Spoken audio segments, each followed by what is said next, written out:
ठिकाणी भेटण्यासाठी आला. छोटेखानी आपल्या बैठकीला मला सगळ्यांना उपस्थित आदरणीय डॉक्टर लोहेकर साहेब, माणिकरावजी मुकदम, डॉक्टर संजय, मध्ये 2-3 कार्यक्रम आहेत. त्या सगळ्या कार्यक्रमाच्या निमित्तानं आपलं सविस्तर बोलणं होणारच आहे. आज कृषी उत्पन्न बाजार समितीचा कार्यक्रम आहे. 2 तारखेला माझी नगर अध्यक्षा जिजाबाई मुकदमांची पुण्यतिथी आहे. त्यानिमित्तानं मुकदम परिवारानं कार्यक्रम ठेवलेला आहे.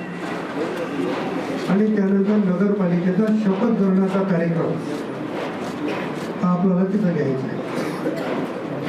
मी मनापासून वयाच्या तमाम जनतेचे या ठिकाणी ऋण व्यक्त करतो, त्यांचे आभार मानतो. एवढा प्रचंड विश्वास. आणि मला आठवते की मी 2004ला विधानसभेची पहिली निवडणूक लढवली. तेव्हापासून शरदच्या निवडणुकीत सातत्यानं आपल्या सोबत राहिलेलं शहर म्हणजे लोहा शहर आहे. संदर्भात खूप चर्चा झाल्या, त्या सगळ्या फळा करणार नाही.